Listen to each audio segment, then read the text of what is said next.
우리 후보자 배우자 이름으로 농지를 PT 띄워주시겠어요? 배우자 이름으로 농지를 취득한 것과 관련해서 여러 가지 많은 특혜 의혹들이 제기되고 있습니다. 잠시 중단해 주시고 PT를 작동이 안 돼요? 네. PT 작동이 안 되죠? 네. 예, 다시 계속해 주시면 되겠습니다. 순창군, 전북 순창군 동계면 어치리에 있는 전 농지죠. 전 약 614평을 2021년 1월 달에 이전하셨던데 전 소유자가 박홍주라는 분입니다. 등기부를 보시면 이 어치리 704-1이 전 소유자로 되어 있고 소유자 배우자가 동계면 장군목길 832 되어 있어서 다른 주소인 줄 알았는데 이걸 대입을 시켜보니까 같은 주소지의 도로변 주소였더라고요. 그러니까 농지 취득을 하기 위해서 거주지를 위장 전입한 것 같다. 같은 주소지에 박홍주 씨하고 어떻게 부부가 같이 살 수 있느냐. 그런데 특히 이전한 다음에 한 달이 지나니까 후보자는 전주시로 주소를 이전했고 2달이 지난 다음에 배우자가 한 500m 떨어진 인근의 농지를 취득했다. 그러고 난 다음에 1년 후에 그 땅을 쪼개기를 해가지고 그 중에 한 300평 농지에다가 주택을 짓겠다고 신청을 해서 주택을 지어서 지금 소유하고 있다. 이런 얘기입니다. 다음 PT 보시겠어요? 그 취득 과정에서도 굉장히 의혹이 많이 있습니다. 이게 농지니까 당연히 농업경영계획서를 제출해서 농취증, 농업취득 증명을 받아야 되는, 자격 증명을 받아야 되는데 그 농업경영계획서 내용이 부실하기 짝이 없는 공란으로 가득합니다. 그 중에 오른쪽 난에 보면 일반적으로 이렇게 여러 가지 사항들에 대해 필수 사항들을 기재를 하는데 후보자의 배우자가 낸 그 농업경영계획서에는 영농거리, 그러니까 땅하고 거주지하고의 거리겠죠. 가까워야 농지를 할 수 있지. 전주까지는 1시간 정도 걸리기 때문에 이 농지로부터 사실상 영농거리에서 불합격점을 받을 것이다. 이렇게 봐여져서 아마 인근에 있는 곳으로 주민등록을 옮긴 것이 아닌가 짐작이 되는데 영농거리나는 그래서 공란을 해놨고 주재배 작물의 종류나 영농 착수 시기, 농업 경영 능력, 농업 장비의 보유 현황과 보유 계획도 전부 다 공란으로 만들어 나왔습니다. 이런 서류를 어떻게 농취증을 받았는지 이해가 안 된다. 군청 공무원에게 물어봤더니 이런 사례는 일반적이지 않다라고 답변했다는 것입니다. 다음 자료 보시죠.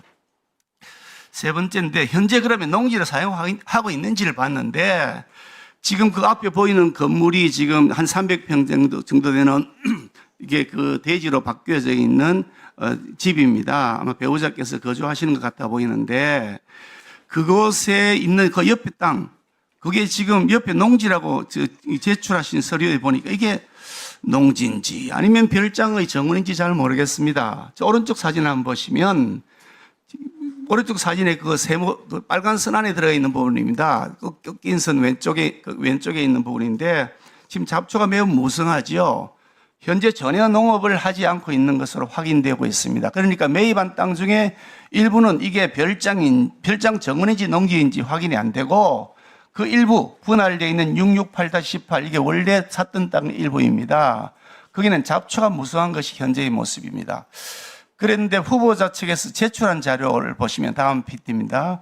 왼쪽에 있는 것이 후보자 측에서 제출한 자료인데 그중에 일부에는 중간에 있는 사진처럼 텃밭을 만들어 놓고 있기 때문에 이거는 농업을 하고 있는 것이다 라고 설명했고 그 두 번째 사진은 두릅이 짊어져 있는 밭 이렇게 농업이라고 말씀하셨는데 위치를 확인해 보니까 이 텃밭 사진이라는 것은 668-18이 아니라 666-10번지이고 두릅이라고 했던 것은 후보자나 배우자가 아무 상관이 없는 제3자 소유의 다른 땅입니다. 그러니까 실제로 농업을 하지 않고 있는 것이 현재 현황 상황에서 증명이 된다는 것이죠. 다음 PT 보시죠. 그래서 이 땅에 2018년도에 그 농지 앞으로 도로 개설 사업이 확정이 되었는데 3년 후에 이 농지를 취득하셨습니다. 그런 다음에 일부 지번을 쪼개가지고 한 300평 되는 땅에는 지목을 변경해서 주택을 신축하셨습니다. 질문하겠습니다. 간단하게 질문드리겠습니다. 전 소유자인 박홍주 씨와 어떤 관계이십니까? 전혀 관계 없습니다. 동네 이장입니다. 그런데 같은 주소지에서 거주하셨습니까? 주민등록 억지를 한 거는 잘못됐습니다. 그럼 위장 저림한 것은 사실이네요, 그죠? 맞습니다. 그 위장 저림한 이유는 영농 거리가 멀면 안 되니까 농지 취득 자격 증명을 위해서 그러면 가까운 곳을 이전한 것이네요, 그죠? 사실과 다릅니다. 왜냐하면 전주에 살아도 농지는 취득할 수 있습니다. 취득할 수 있지만 그 신청하고 난 다음에 바로 나오는 것이 아니고 심사하는 과정에서 1시간 거리를 어떻게 왔다 갔다 하느냐라는 문제가 생길 것이니까 500m 거리에 있는 이장 주소지로 위장 저림한 것 아니냐라고 묻는 겁니다. 지방자치단체는요, 우리 지역구 갖고 계시니까 아시겠지만 농촌 소멸 때문에 귀향, 귀농, 귀촌을 적극적으로 환영하고 지원합니다. 아니라고 마을 주민들도 환영합니다. 아니라고 말씀하시지만 국민들이 납득하지 않을 거라고 말씀드리고요. 또 다음 질문입니다. 1개월 후에 본인은 왜 전주시로 주소를 이전했습니까? 오랜 일이라 기억이 잘 나지 않습니다만 아무튼 제가 지역구가 있는 지역이니까 거기에 있는 것이 맞는데 그 전입 주민등록이 그렇게 옮겼던 것은 좀 불찰이었던 것 같습니다. 살지 않은 건 맞습니다. 그런 다음에 2개월 후에 배우자는 농지를 취득했습니다. 아예 농지를 취득할 목적을 가지고 그럼 주소지를 허위 이전한 것이네요. 그 그렇죠? 농지 600평은 집을 짓기 위해서 산 것이고요. 사실은 제가 50년 만에 귀향하면서 선대로부터 물려받은 논밭 임약 동안 버려놓고 좋습니다. 있었는데요. 좋은데요. 그것을 영농하기 위해서 좋은데요. 그런데 귀향한다 그러면 주택을 사서 대지를 사서 주택하는 것이 고위공직자를 하셨던 분이고 앞으로도 그런 활동을 하실 분의 처신에 합리적이다. 저는 그 말씀을 드리는 것입니다. 그렇지 않습니다. 이렇게 농업 취득 증명서를 엉터리로 해서 신청을 했다. 농업 경기행서를 엉터리로 해서 신청했다. 이게 허가가 났다. 이거 압력을 행사한 것이 아니냐는 의문이 듭니다. 어떻습니까? 지방자치단체가요, 그 집을 지으려는 사람에게는 절대 농지까지도 일반 농지를 다 대지로 적극적으로 전용해요. 의의 증빙 자료를 제출해서 결국은 거짓말했다 하는 점에 대해서는 국민들에게 사과를 하고 그 점에 대해서 잘못을 인정해야 된다고 생각합니다. 어떻습니까? 색안경을 끼고 보면 모든 게 의혹투성입니다. 그러나 역지사지해 보면 이것은 하나도 부당한 위법 사실이 없습니다.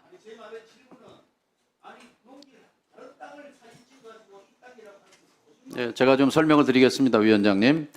제가 주택을 대지로 바꿔서 이제 주택 공사를 하는 과정에서 인접 옆에 있는 토지가 아무래도 공사 중에 훼손이 되죠. 그래서 그 마을 주민이기 때문에 마을 주민께서는 양해를 했지만 그래도 내가 그게 작은 조각 땅이었어요. 160평짜리.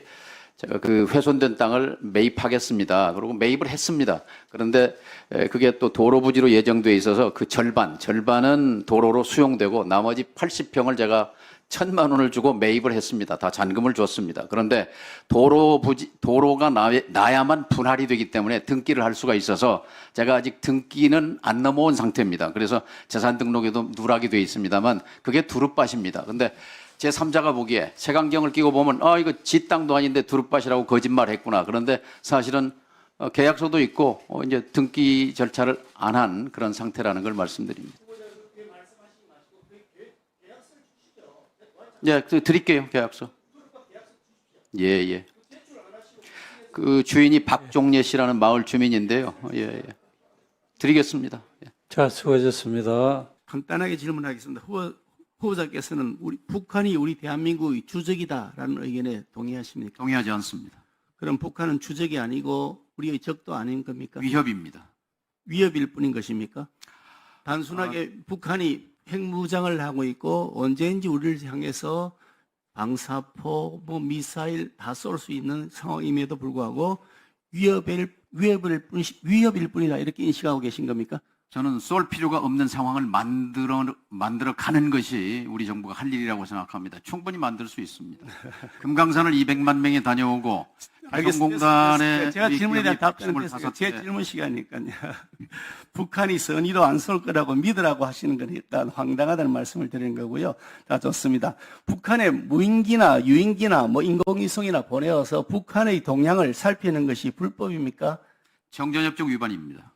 북한에 그러면 무기로 정찰하는 것은 안 되는 겁니까? 정전협정 위반입니다. 앞으로도 정찰하면 안 되는 겁니까? 그리고 이것을 정찰하면 안 계엄의 된다고. 수단으로 쓰려고 한 그 의도가 너무 천인공노한 의도는 후보자 생각인 거고요. 외환적 수사단에서 밝혀질 겁니다. 군사적 목적에 의해서 북한이 어떤 동향을 보이고 있는지 전혀 관찰하지 않아야 된다고 생각하시는 겁니까? 인공위성도 있고 고고도 정찰 위성도 있습니다. 고고도 정찰 고고도 정찰 적어도는 안 되는 정찰 겁니까? 비행도 있습니다. 휴민트도 있고. 그럼 북한의 동향을 타지 않고 북한이 선임만 믿고 있자 이런 말씀이신구만요. 그렇지 않습니다. 좋습니다. 평화가 선언만으로 대화만으로 이루어진다고 생각하지는 않으시죠? 일부러 도발을 자극해서 아니 제가 질문에 답변하시면 됩니다.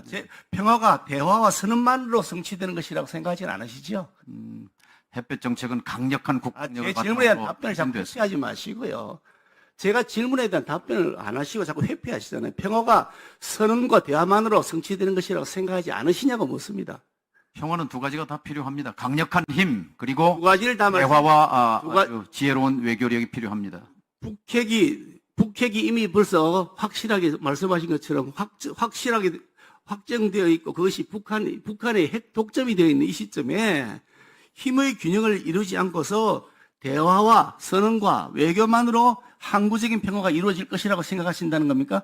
6번의 핵실험 가운데 4번을 이명박 박근혜 정부 때 제 질문에 대한 답변을 하시죠. 그렇게 생각한다고. 핵무력의 고도화는 이명박 박근혜 윤석열 정부 때 이루어진 일입니다. 거기에 대한 반성이 돼야 합니다. 반성부터 선행돼야 그럼 합니다. 북한 정권이 대한민국을 향해서 핵무기를 쏘지 않을 것이라고 확신한다는 뜻입니까? 민주정부 때 북의 핵 위협은 없었습니다. 윤석열 정부의 최악의 업적은 북이 전술핵을 사용할 수 있다는 언수를 북한이 윤석열 정부 때 한 겁니다. 북한이 총을 가지고 있는데 총을 쏘지 않겠다고 말하면 총을 쏘지 않는다고 확신하는 뜻입니까? 총을 쏘라고 계속해서 자극하고 도발하는 것이 윤석열 그럼 정부입니다. 제 질문에 대한 답변 안 하시고 자꾸 엉뚱한 말씀하시잖아요. 북한이 총을 가지고 있는데 대포를 가지고 있는데 대포를 쏘지 않을 것이라고 말하면 대포를 쏘지 않을 그렇게 말한 것이라고 적이 믿으라고 하는 없습니다. 겁니까? 그렇게 아니, 말한 적이 지금 없습니다. 그렇게 말씀하고 계시잖아요. 쏠 필요가 없는 상황을 만들어야 쏠 한다고 필요가 말씀드렸습니다. 있고 없고는 판단을 누가 합니까? 김정은이 하는 거죠. 후보자가 판단합니까? 우리 김정은이 국민이 판단합니다. 참 그렇게 이 평화가 왔다고 말로 해서 평화가 온다고 생각하시니까 답답하다는 뜻입니다. 전작권 환수 자료 한번 보여보시죠. 이게 전작권에 관해서 이재명 대통령께서 대선 후보 시절에 했던 얘기입니다. 2021년인데요. 최대한 신속하게 전시작전권을 환수해야 된다. 그러면 그냥 환수하면 되지 무슨 조건을 거쳐서 무슨 능력이 검증되면 환수하겠다는 것이냐라고 얘기한 바가 있습니다. 위성락 안보실장이시죠. 이번에 미국 갔다 오면서 이 우리 정부가 주한미군의 규모, 전시작전 통제권 전환 등도 포괄적 협상 카드로 놓고 있느냐라고 한 질문에 대해서 국방비를 포함해 논의 대상 중에 하나 이야기했습니다. 그 밑에 자료도 보시면 마찬가지고요. 국회 국방위원장 재직 시절에 했던 말입니다. 안규백 후보자. 전작권이 환수되더라도 우리의 방위태세 변화가 없다. 그리고 심지어 민주당의 원내수석 대표는 법 개정도 해야 된다라는 말씀을 하셨는데 전시작전권 환수가 이루어진다고 생각하십니까? 아닙니까? 전시작전권 가져오는 것이 독립자주국가로서 당연한 일입니다. 그러면 지금 당장 추진해야 된다고 생각하시는 겁니까? 노무현 정부 때 2012년이 목표였고 이명박 정부가 2015년으로 늦췄고 박근혜 정부는 이것을 다음 조건을 달아서 다음 절에 연기해서 보여주시죠. 이제 조건부 됐습니다. 답변 작전권 환수가 아니라 원칙에 충실해야 합니다. 그 앞에 자료 보여주시죠. 그 앞에 자료. 예. 전시작전권을 환수하면 국민들이 감당해야 폭풍에 가는 겁니다. 저출산과 인구 구조 변화로 인한 경력 자원 감소 때문에 현재 18개월 후에 24개월 이상으로 늘어날 것이다. 그리고 코리아 디스카운트가 심화되어서 외환시장과 정부 시장이 불안해서 엄청난 경제 타격을 줄 것이다. 인공위성 통신감청 온갖 군사 동향 전략 자산 운영에 대해서 다 우리 정부가 부담하게 되니까 엄청난 비용이 부담될 것이다. 라는 것이 전시작전 전환이 가져온 국폭부입니다. 이런 국폭부를 다 예상하시고 다 감수할 수 있다고 생각하시고 동맹도 필요하고요. 이 자주 독립국으로서의 자존심도 필요합니다. 두 가지 다 필요합니다. 이 후보자의 말씀을 들으면서 후보자는 북한 대변인 같다 그런 생각이 많이 듭니다. 북한 편에서 모든 걸 이해하고 북한에는 아무런 내부의 탄압법을 만들어도 거기에 대해서 일절 간섭할 수 없다. 그렇게 생각을 하고 계신 것 같고 북한 주민들의 인권 문제에 대해서는 그쪽 자체의 문제니까 우리가 그에 대해서 개입해서 안 된다. 인도적 지원만 하자라는 입장인 것 같아서 대단히 위험한 생각을 하고 있다는 말씀을 드리지 않을 수가 없습니다. 북한 질문 도중에 웃으시나요? 잠깐 발언 중단해. 위원장님. 제 질문 도중에 웃으시는 거예요? 저한테 대해서 지금 비웃으시는 건가요? 각자 가지고 있는 의견은 다른 겁니다. 아니, 제가 질문하는데 이게 위원장 이게 맞는 겁니까? 각자 의견이 다른 거예요. 왜 저한테 비웃으세요? 내가 가지고 있는 의견을 말씀드리는데 그 의견에 대해서 내가 유로도가 있는 뭐 결재를 받아야 돼요? 다시 질문 계속하겠습니다. 햇빛 정책을 통해서 북한에 돈을 막 퍼줬습니다. 결과적으로 그 돈을 가지고 북한은 김대중 정부, 노무현 정부, 문재인 정부 시절에도 내내 북한 핵을 고도화하고 개발해 갔습니다. 결국 결과적으로 알고 보니까 돈만 대주고 속은 것이 오늘의 현실로 드러나고 있는 겁니다. 그 점에 대해서 전혀 반성도 안 하시고 계신다.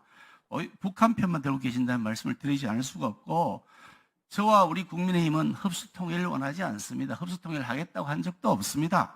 단순하게 대한민국의 자유민주주의를 항구적으로, 이 평화를 항구적으로 보장받을 수 있도록 하려면 우리 스스로의 힘으로 이걸 지킬 수 있도록 해야 된다라는 입장에 있기 때문에, 그래서 어떤 경우에도 북한 핵은 용인되어서는 안 된다. 북핵을 폐기하지 않는 한은 절대로 항구적인 평화가 우리의 자주적인 수단으로 보장되지 않는다고 판단하기 때문에 그 북핵 폐기를 계속 요구하는 것이고, 그에 따라서 북핵이 폐기되지 않을 경우에 대비해서 미국에 의해서 해구살이라도 우리가 확실하게 지원받아야 되는 것이 아니냐는 입장을 가지고 있는 겁니다. 그런데 후보자께서는 완전히 엉뚱한 편향적 판단을 하고 계시면서 마치 우리 국민의힘이 흡수통일을 원하는 것처럼 그렇게 얘기하고 전제하고 말씀하신단 말이죠.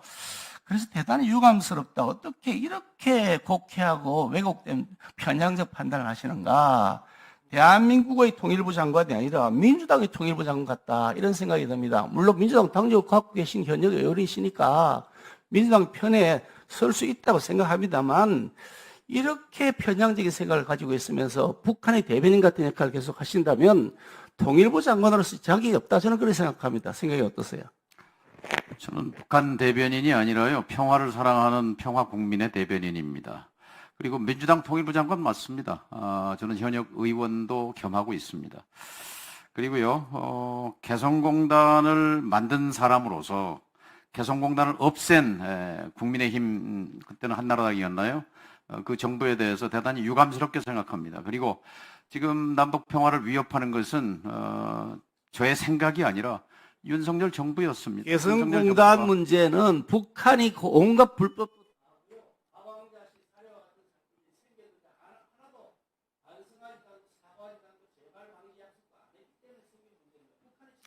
윤석열 정부 2년 반 동안 미사일 발사 59회입니다. 문재인 5년 동안 40회, 두 배 가까이 됩니다. 5년 환산하면요. 자, 누가 더 한반도의 평화를 흔들었습니까?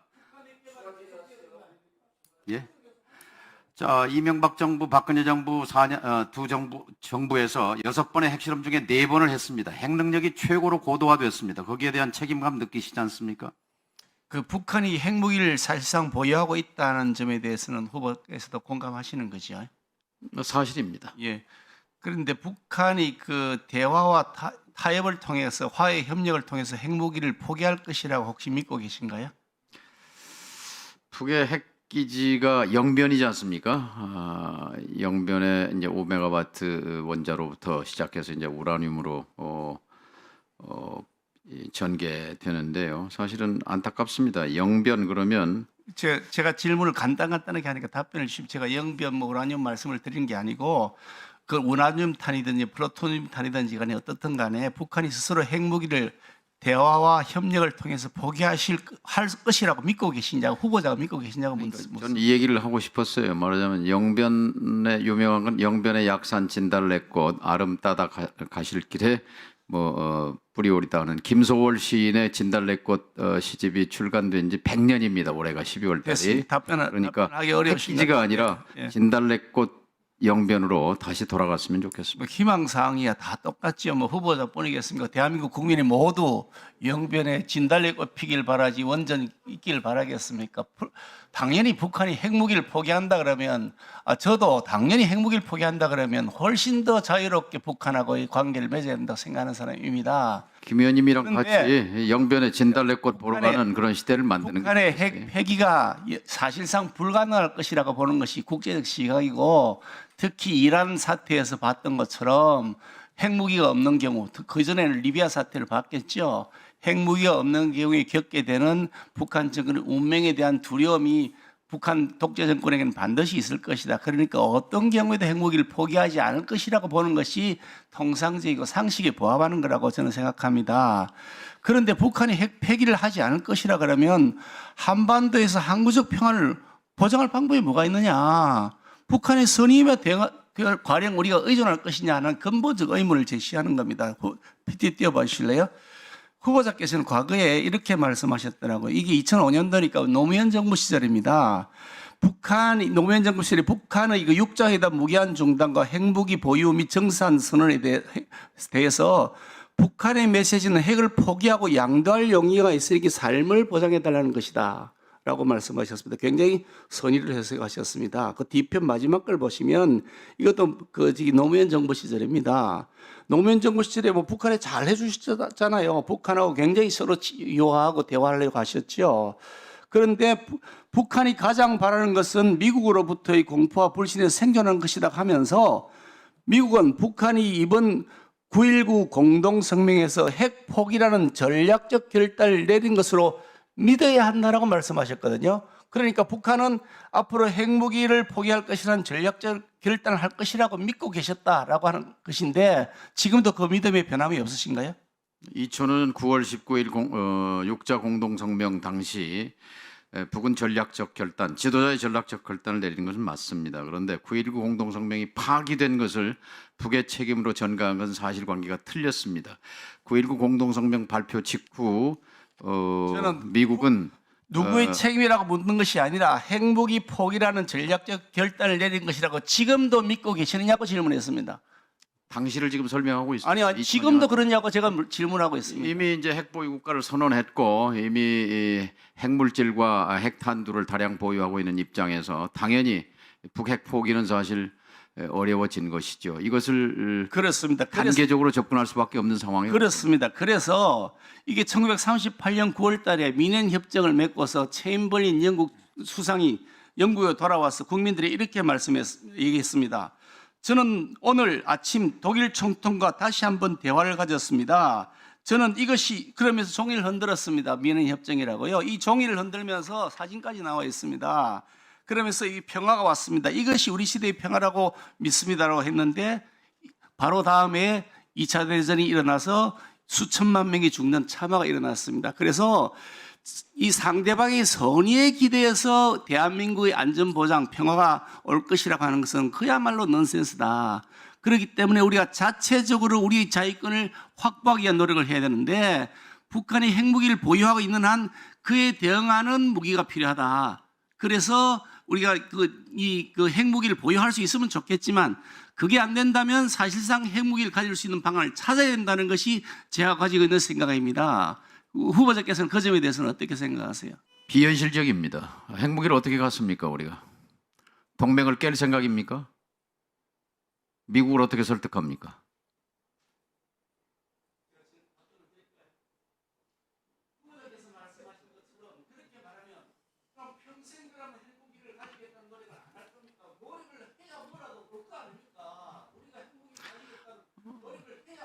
대한민국은 국제사회의 불량 국가의 길을 갈 수 없습니다. 대한민국은 모범 국가의 길을 가고 있습니다.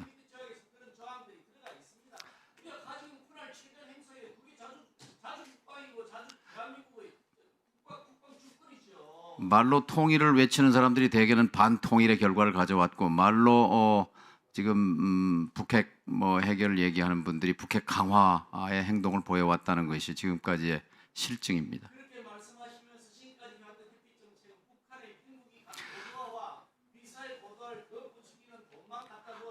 핵실험 6번 중에 4번을 박근혜, 이명박 때 했다는 걸 기억하시기 바랍니다.